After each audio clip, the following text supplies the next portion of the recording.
हम तुमको कह रहे हैं, हम दोनों भागकर शादी कर लेते हैं। रमा, हम तुमसे प्यार करते हैं, कोई मजाक बात थोड़ी है। तुम्हारे बाबूजी को समझना पड़ेगा ये।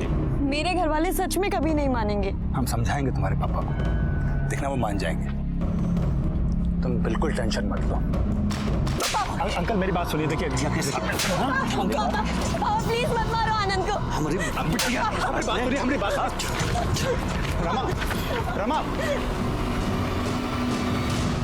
प्लीज पापा, प्लीज पापा, मैं और आनंद बहुत प्यार करते हैं तुझसे। आप प्यार का भूत हम उतारेंगे तो घर चलता है। छोड़िए पापा हमें। चल पूरा खुमारी उतार देगा तुम्हारा। वो मिश्रा हमारे जूते का औकात करनी है, उसके बेटे ने ब्याह करेगी, अपना मर्जी चलेगी, जान मार देंगे तुम्हारी। अरे क्या कर रहे हैं आप? अरे ये जो की तो की, आप भी कोनो अच्छा नहीं कर रहे, आप भी तो गलती कर रहे हैं ना। अरे जवान बिटिया को बड़े बाजार में बेइज्जत करते हुए खींचते हुए घर से ला रहे हैं। अरे गलती हो गई कि घसीट कर लेकर आए, मार कर लाना चाहिए था, अक्ल ठिकाने आती। काबे हमारा लौंडा होके पिट के आए, शर्म नहीं आया तुमको? हैं? इसको बताओ, बोल रही हो तुम? जंग जीत के नहीं आया तुम्हारा लाल, पिट के आया लौंडिया चकल्लस में, वो भी उसके बाप से। साला खुद का इज्जत तो है नहीं, हमारी इज्जत पे मुंह दिए। अबे मेमना बने का जाओ, तुमसे बतिया रहे हैं। कहा नहीं ये खींच के दो झापड़ू सिला को। बाबूजी हम उनको कैसे मारते? हम रमा से इतना प्यार करते हैं तो उनके पापा पे कैसे हाथ उठाते हैं? कैसे प्यार का भूत हम उतार के आएंगे। चल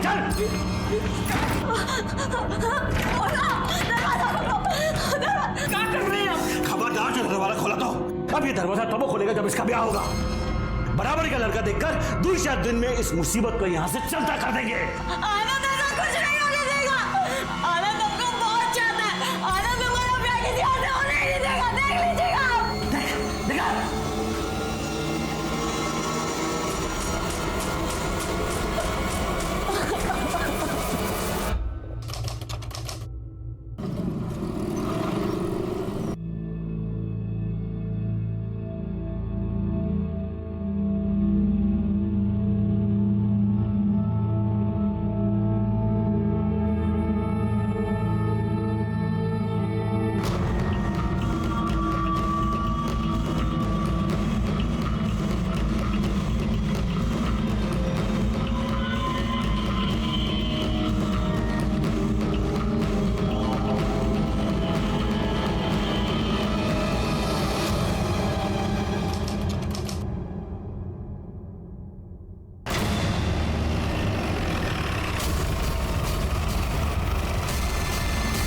आप लोग हटिए, पीछे ही आप लोग जाओ आसपास चेक करो, कुछ मिलता है क्या? सर ये बॉडी सबसे पहले किसने देखा था? हमने सर सुबह को यहाँ से हम जा रहे थे तो देखे लड़की का लाश पड़ा हुआ है। कहाँ रहते हो? यही बगल के गांव में। सर देख के तो लगता है लड़की 20 या 25 साल की होगी। पीठ पे और सर पे चोट के निशान भी है। सर आसपास ऐसा कुछ भी नहीं मिला जिससे इसकी पहचान हो सके, ना पर्स और ना ही कोई मोबाइल। मतलब कातिल यही चाहता था। अरे जी तो पलटो।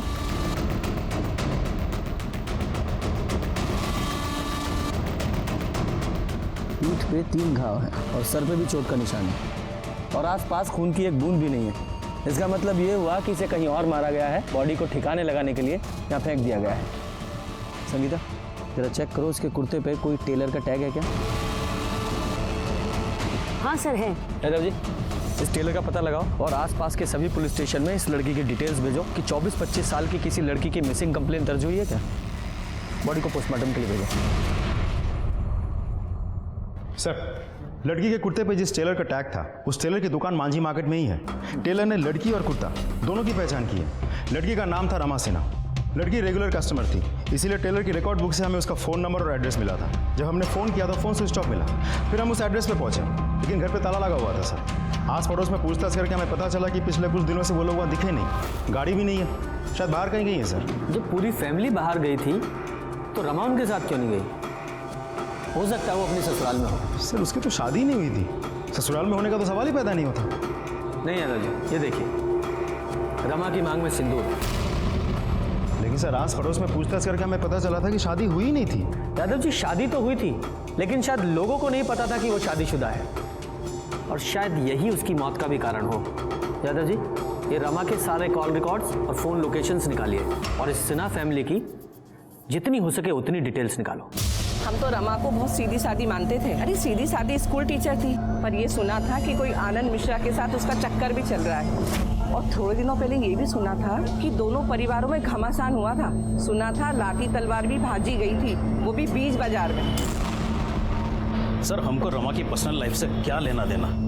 हम तो इतना बोल सकते हैं कि वो बहुत ही अच्छी और मेहनती टीचर है, ना किसी से दोस्ती ना किसी से बैर, बस अपने काम से काम रखने वाली।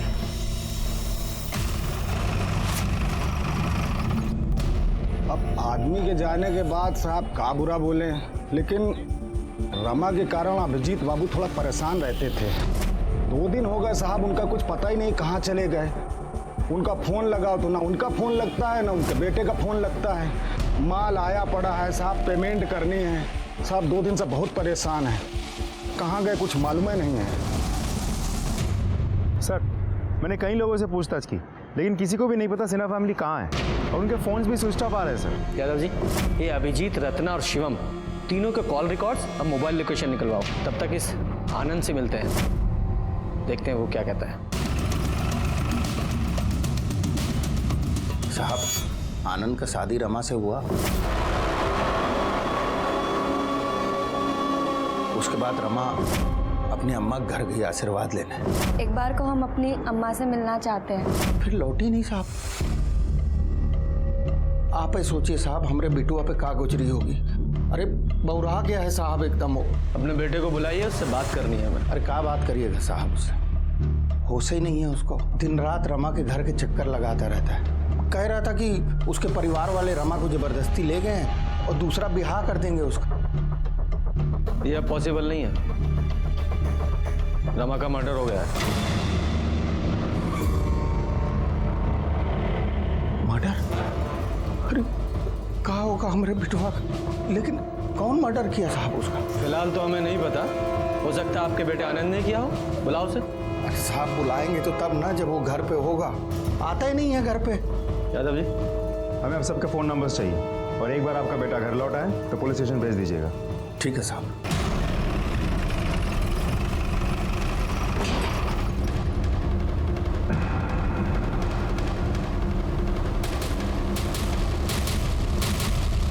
सर, लगता है फैमिली अभी तक लौटी नहीं है। ऐसा ही लगता है।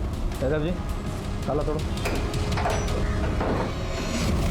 फॉरेंसिक टीम को बुलाइए। सर, अब समझ में आया कि ये घर फैमिली के बाहर जाने की वजह से नहीं, बल्कि इस क्राइम की वजह से बंद था। पूरे घर की अच्छी तरह से तलाशी लो।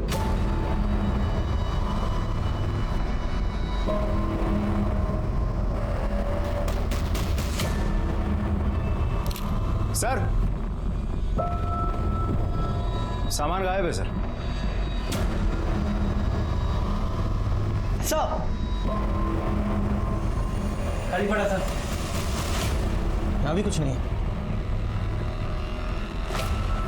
लगता बहुत जल्दबाजी में भागे हैं।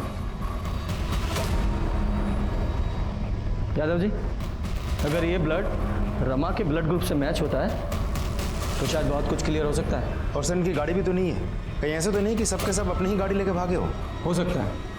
गाड़ी का नंबर मिला है ना सब, उसकी डिटेल सर्कुलेट कराओ। ये लोग भागने नहीं चाहिए, और इनकी कॉल रिकॉर्ड्स और मोबाइल लोकेशन भी निकलवाओ। सब।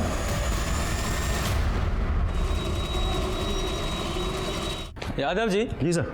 ये सिन्हा फैमिली की कार का कुछ पता चला? नहीं सर, हमने सारे टोल नाका और चेक नाका पर उस गाड़ी की डिटेल्स भेज दी है, लेकिन हमें नहीं लगता सिन्हा फैमिली ने स्टेट बॉर्डर क्रॉस किया हुआ। अगर किया होता तो हम तक इन्फॉर्मेशन पहुंच जाती सर। कहीं ऐसा तो नहीं कि सिन्हा फैमिली कहीं छुप के बैठी हो, वरना कार गई कहाँ? सर, सिन्हा फैमिली के घर पे जो ब्लड मिला था उसकी फॉरेंसिक रिपोर्ट। यादव जी, सब। ये जो सिन्हा फैमिली के घर पे जो ब्लड मिला है, ये तो रमा का ही है। इसका मतलब रमा का पहले घर में खून किया गया और बाद में उसकी बॉडी को ठिकाने लगाने के लिए फेंक दिया गया। लेकिन सर, खून किया किसने? फैमिली ने। पॉसिबल है, हो सकता है ये ऑनर किलिंग का केस हो, क्योंकि सिन्हा फैमिली को ये रमा और आनंद का रिश्ता पसंद नहीं था, और जब रमा ने आनंद से शादी कर ली और घर वापस आई तो गुस्से में फैमिली ने उसे मार दिया और बाद में बॉडी को फेंक के फरार हो गया। फॉरेंसिक रिपोर्ट और सर्कमस्टांशियल एविडेंस के बाद ये कंफर्म हो गया कि ये केस ऑनर किलिंग का ही है। अभिजीत सिन्हा को ये रिश्ता पसंद नहीं था, फिर भी रमा ने भागकर शादी कर ली। अपने बाप के गुस्से को अनदेखा करके वो अपनी माँ से आशीर्वाद लेने पहुंची, लेकिन वापस नहीं लौटी। और अब हमारे लिए सबसे ज्यादा जरूरी था सिन्हा फैमिली और उनकी कार का मिलना। सर, अगर ये केस ऑनर किलिंग का होता तो माँ बाप जिंदा होने चाहिए थे, लेकिन उन दोनों का भी मर्डर हो गया। और घर के अंदर हमें रमा का ब्लड मिला, मतलब माँ बाप को कहीं और ले जाके मारा गया होगा। लेकिन समझ में नहीं आ रहा है माँ बाप को कौन मार सकता है और क्यों। देखो, किसने मारा ये तो कंफर्म नहीं बोल सकते, पर वो रमा का पति जो आनंद है उसके पास भी मोटिव है। उसका कुछ पता चला? नहीं सर, लेकिन वो जब भी घर वापस आएगा या फ़ोन स्विच ऑन करेगा हमें इन्फॉर्मेशन मिल जाएगी। और सर, ये अभिजीत सिन्हा का बेटा शिवम सिन्हा वो भी तो गायब है, तो ऐसा भी तो हो सकता है कि तीनों मर्डर्स उसी ने किया हो और गाड़ी लेके फरार हो गया हो। लेकिन मोटिव क्या हो सकता है सर? यादव जी, अगर एक बार को मान भी ले कि शिवम ने पैसे और गहनों के लिए अपने माँ बाप को मारा, तो वो उनके कपड़े लेकर क्यों जाएगा? और वैसे भी अपने परिवार का वो इकलौता वारिस है, पैसों के लिए मर्डर क्यों करेगा? सर, सिन्हा फैमिली के कॉल रिकॉर्ड्स।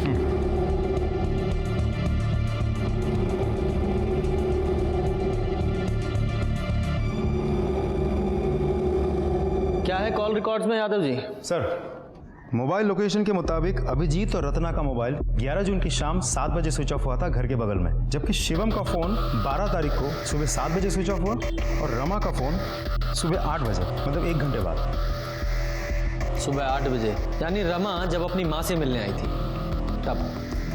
मतलब अभिजीत और रत्ना का मर्डर 11 तारीख की रात को हुआ और रमा का मर्डर हुआ 12 तारीख को अगले दिन सुबह 8 बजे शायद।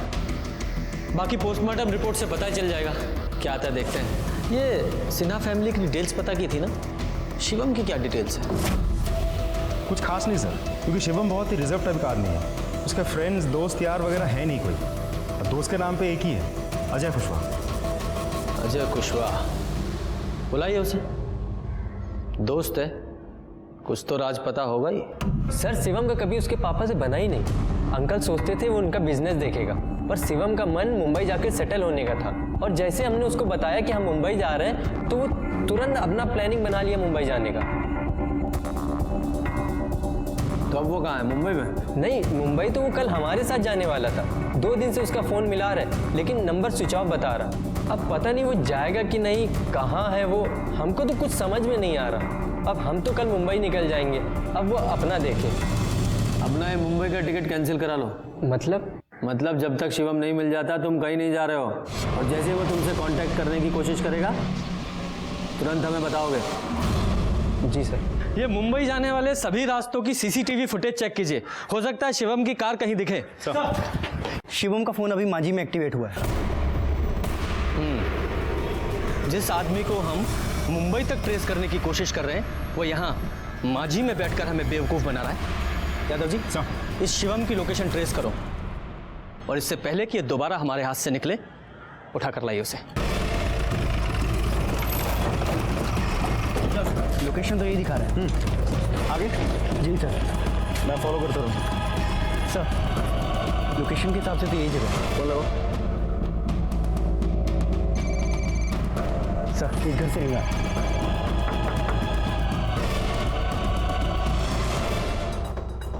शिवम कहाँ है? शिवम? कौन शिवम साहब? हमको नहीं पता। तुम्हारा नाम क्या है? गोपाल। फोन लगाओ। घंटी की आवाज आ रही है अंदर से। फोन तुम्हारा है? लेके आओ फोन। बात सुनिए सबको।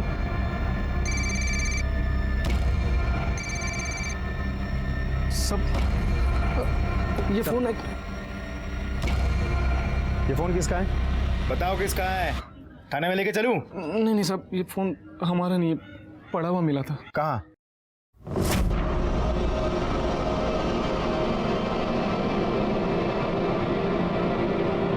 जय माता दी। बैटरी खत्म हो गई तो मोबाइल बंद पड़ गया, और हम भी चार्ज नहीं किए। फिर सब जब 2-3 दिन हो गए तो हम मोबाइल चार्ज किए। आज ही ऑन किया था साहब कि आप सब माफ़ी दे दो साहब, गलती हो गई। ठीक है। ये फ़ोन कहाँ मिला था तुम्हें? वो बजाज रोड नंबर 3 पे सर। Bajaj road number 3? ये अभिजीत सिन्हा का घर वही है ना? जी सर।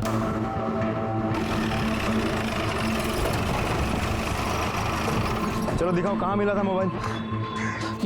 यहाँ पे था साहब, वो एक गाड़ी खड़ा हुआ था उसके नीचे टायर के पास। स्टिकर उसी गाड़ी पे लगा हुआ था? नहीं साहब, यहाँ पे 2 गाड़ी खड़ा हुआ था, एक यहाँ और एक वहाँ पे, वो सलेटी कलर का। सब माता रानी का फोटो देख के हम सोचे थे कि मोबाइल नहीं लेते, अभी लालच आ गया साहब। साहब हम सच कह रहे हैं, इसके सिवा हमें कुछ नहीं पता साहब, माफ़ी दे दो हमको।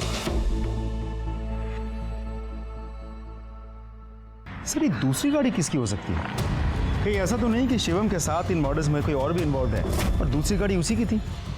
हाँ हो सकता है, क्योंकि गोपाल को जब शिवम का फोन मिला था तो वो ऑन था। इसका मतलब शिवम ने खुद वो फोन ऑफ नहीं किया था, गलती से उससे कहीं गिर गया था।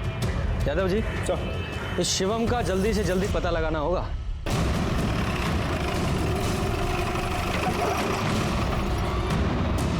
तुम उधर देखो।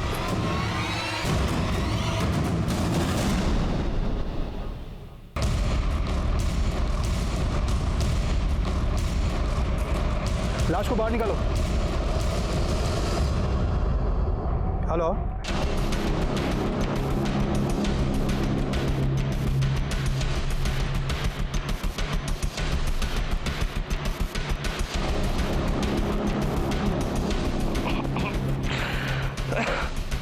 यादव जी बॉडी जिस तरह से डिकम्पोज हुई है उसे देखकर लगता है कि इसकी मौत 6-7 दिन पहले ही हो चुकी है। बॉडी पर कोई घाव का निशान भी नहीं है, मतलब किसी अलग तरीके से मारा गया है।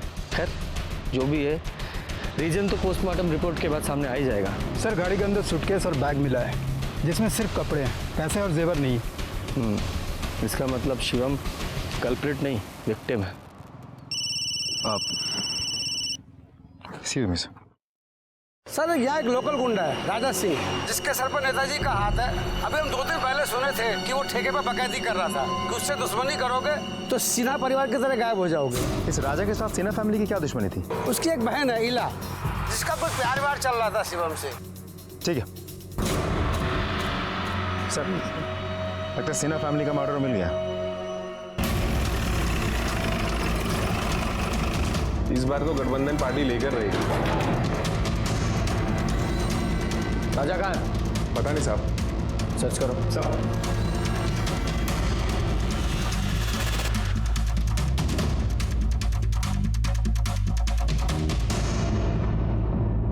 सर ऊपर आइए।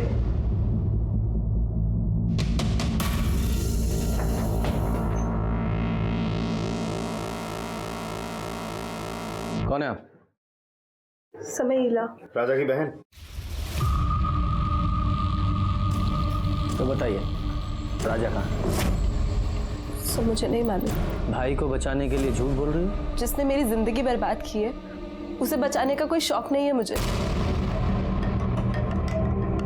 मतलब? वो चाहता था कि हम अपनी जिंदगी उसके तरीके से जिए।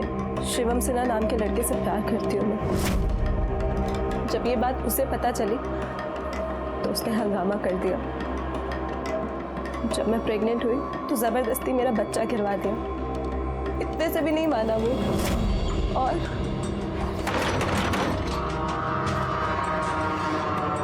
अच्छा तुम हो?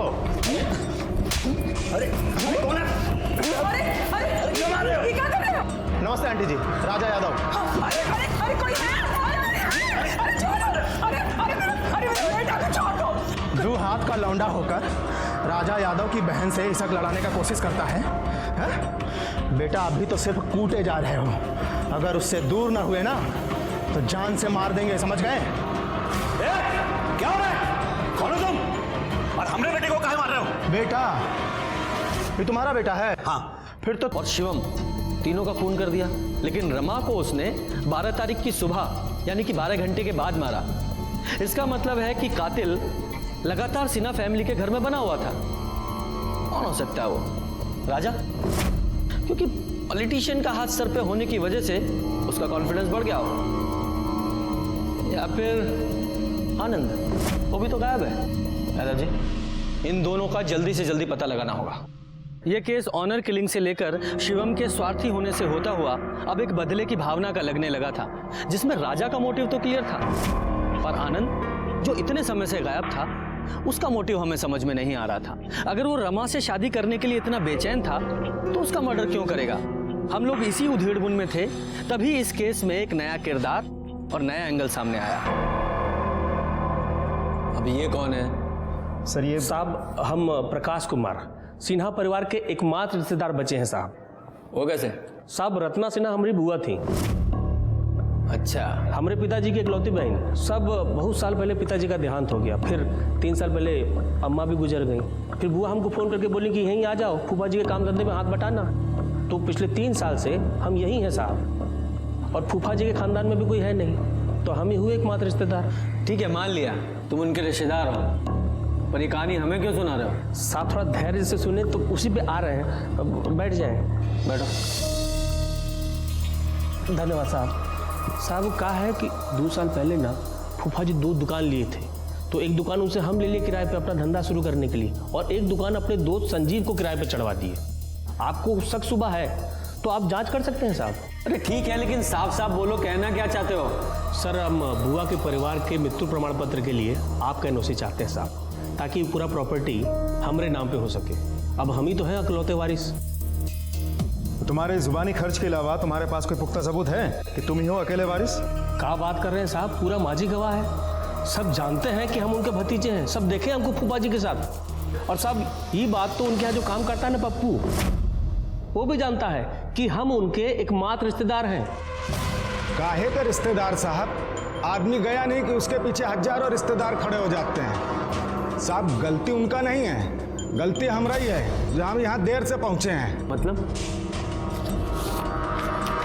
ये देखिए साहब, प्रकाश का है का नहीं हमें नहीं पता है, हमें तो ये पता है कि हम हैं असली वारिस। भगवान हमको एकदम नालायक औलाद दिया है, जिसको हमारा ये बिजनेस पसंद ना है।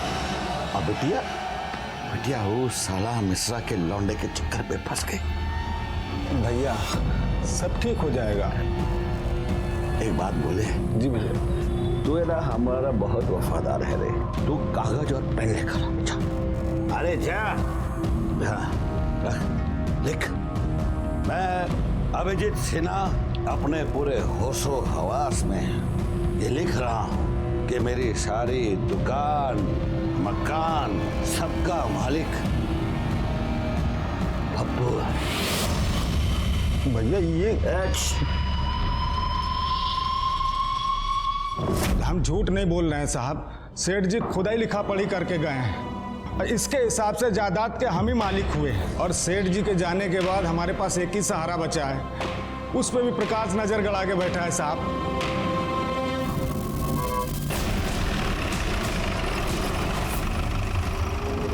सेठ जी भले आदमी थे साहब, प्रकाश ने दुकान किराए पे दिलाया था। प्रकाश तो तुम्हारा दोस्त है ना, तुम्हें तो पता ही होगा कि वो अभिजीत सिन्हा की प्रॉपर्टी पे क्लेम कर रहा है कि वो उनका अकेला वारिस है। सारी प्रॉपर्टी उसे ही मिलनी चाहिए। क्या हुआ, कुछ प्रॉब्लम है? कुछ कहना है इस बारे में? हेलो, हाँ ठीक है, तुम नजर रखो, हम पहुंचते हैं। सर राजा का पता चल गया।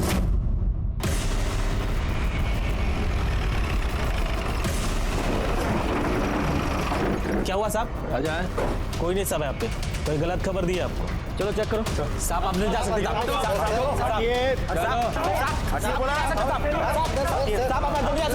अरे कहाँ हुआ थे?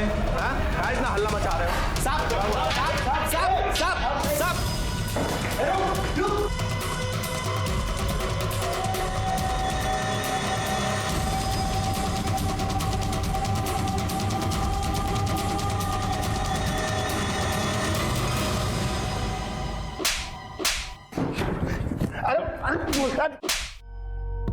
हम सच कह रहे हैं, हमने कुछ नहीं किया, हमने किसी को नहीं मारा है। जब तूने कुछ किया ही नहीं है तो भाग क्यों रहा था? अरे वो इला के चक्कर में हम शिवम और उसके परिवार वालों को धमकाए थे कि वो इला से दूर रहे, और फिर जब सिन्हा परिवार गायब हो गया तो हम भी ऐसे झूठ में हेकड़ी झाड़ दिया कि सब हमने किया है।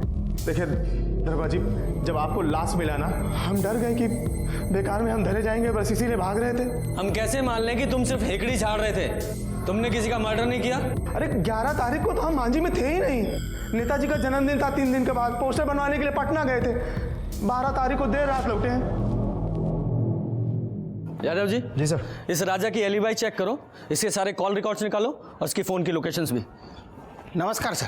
नमस्कार सर, आपसे कुछ बात करना था। बोलिए। वो हमारा बेटा है ना आनंद, वो वापस आ गया है, तो आपसे भेंट करवाना था उसका। जाना आना यहाँ बताओ सर का। नमस्ते साहब। सर, हमारा नाम आनंद मिश्रा है, हम रमा के पति हैं। और चूंकि सर हमारे बाद इस परिवार में और कोई बचा नहीं है, तो कानूनन हमारे ससुर की सारी संपत्ति पर हमारा हक बनता है। आप तो जानते हैं सर, कानून के हिसाब से जब पत्नी का देहांत हो जाता है तो सब कुछ पति का ना हो जाता है, और पत्नी के मायके में कोई है नहीं सर, तो अगर इसको इसका हक मिल जाता सर तो बस। हाँ, बीवी मरी तो गायब हो गए और आज अचानक प्रॉपर्टी का क्लेम करने आ गए। कहाँ गायब थे अब तक? और अपना फोन स्विच ऑफ क्यों किया था? सर, रमा के गुजर जाने के बाद हम किसी से मिलना नहीं चाहते थे और ना ही किसी से बात करना चाहते थे, इसीलिए हमने अपना फ़ोन स्विच ऑफ कर दिया था और बिना किसी को कुछ बताए हम पटना चले गए थे अपने दोस्त के पास। एकदम ऐसा ही बोल रहा है सर, एकदम ऐसा ही बोल रहा है। अब सर इसको इसका हक मिल जाता तो हम। आप लोगों के अलावा दो और हैं जो अभिजीत सिन्हा की प्रॉपर्टी पे अपना हक जता रहे हैं, प्रकाश और पप्पू, और आप हैं तीसरे। कान खोल के सुन लीजिए, जब तक ये केस सॉल्व नहीं हो जाता किसी को कुछ नहीं मिलने वाला है। और रही बात हक की, तो पहले साबित कीजिए कि शादी हुई भी है या नहीं, वो भी मैरिज सर्टिफिकेट के साथ। जाइए सबूत लेकर आइए, जाइए। नमस्कार। चलो बेटा, हक की बात करने आ गए हैं।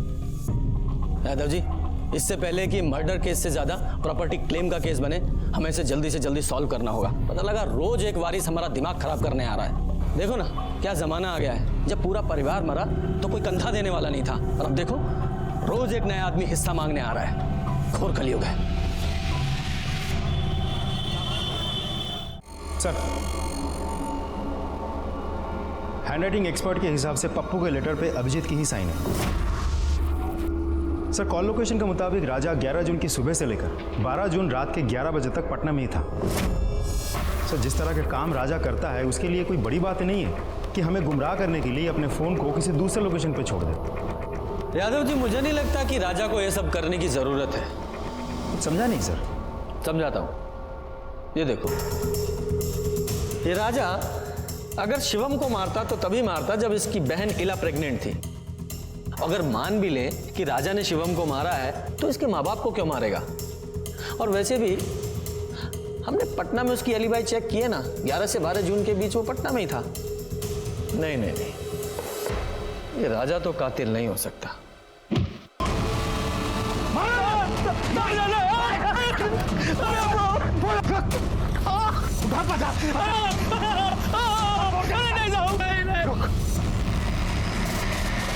पहुंच गए ना, चुपचाप निकल ले। सिन्हा साहब की प्रॉपर्टी पे सिर्फ हमारे बिटुआ का हक है, क्या समझे?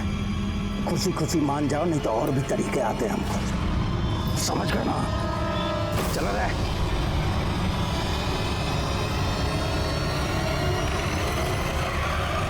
देखो अनुज, मेरा केस की वजह से वैसे ही दिमाग खराब है, ऊपर से तुम ये उल्टी बात कर रहे हो।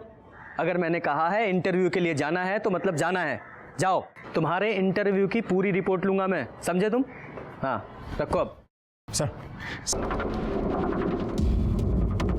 बॉडी को सबसे पहले किसने देखा?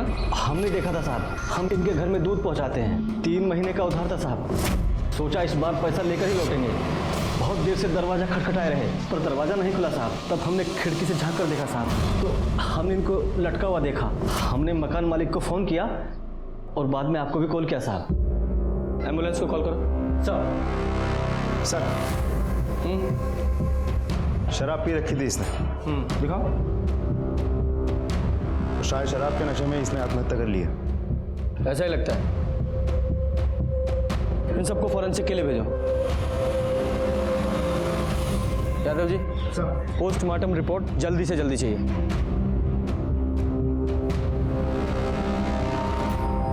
संजीव, अरे तुम क्या कर लिया संजीव?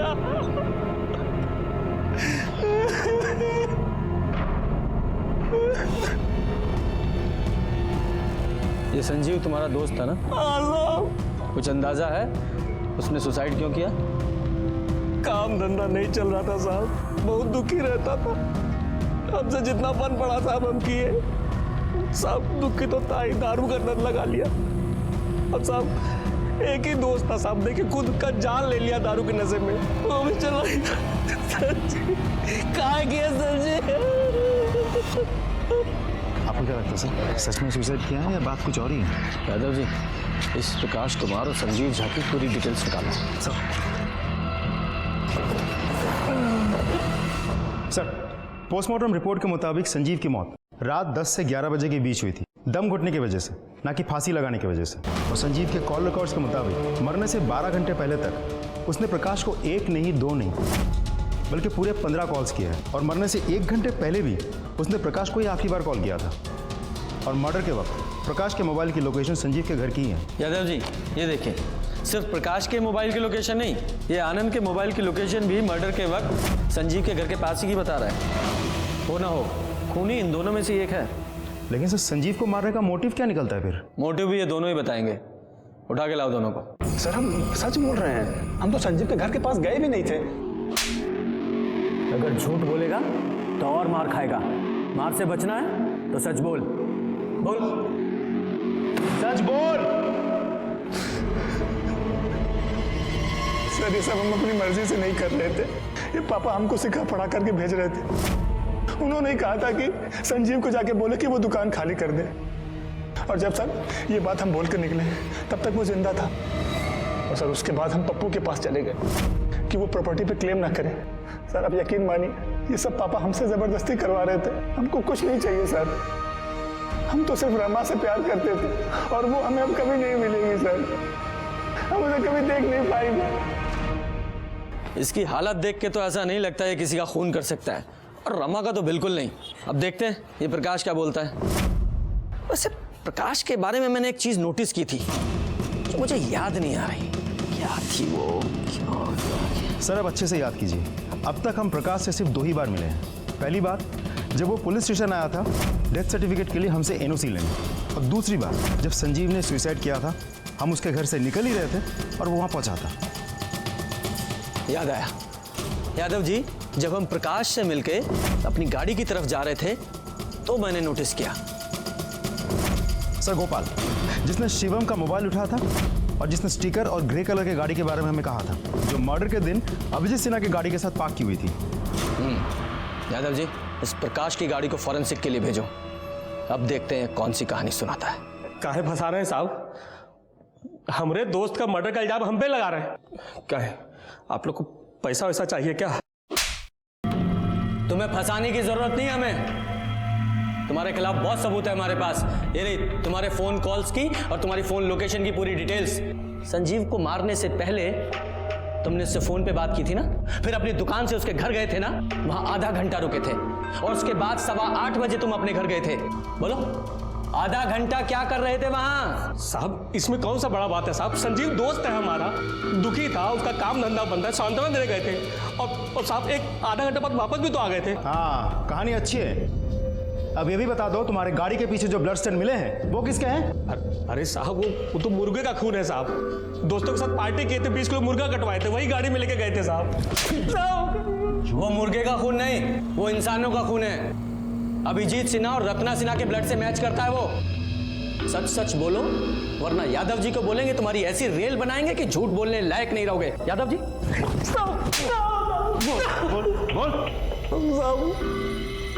रत्ना बुआ का प्रॉपर्टी हमको मिल रहा था साहब, तो इस संजीव दुकान छोड़ने को तैयार नहीं था, ऊपर से साहब किराया देने के लिए भी मना कर दिया था। बोलता था कि तुमको तो सब फोकट में मिल रहा है, तो काहे दुकान का रेट लगाए हुए हो। साहब दोस्तों के साथ चिरकुट जैसा बात कर रहा था, तो हमको भी गुस्सा आ गया, तो हम उसके घर पे गए और ऐसा दिखाए कि जैसे हम उसका बात मान लिए। हमको मालूम था कि तुम हमारी परेशानी जरूर समझोगे। I love you, I love you. नहीं, ये तो हमें समझ में आ गया कि तूने प्रॉपर्टी के लिए मारा, लेकिन सिन्हा फैमिली को मारा कैसे? तो बार बार बोल रहे थे कि किराया भरो नहीं तो चलते बनो। अब साहब अपने सगे भतीजे के साथ ऐसा भी करता है क्या? दुकान खाली करो का धमकी सुन के ना उपटा गए थे एकदम। तो हम सोचे कि मार डालेंगे।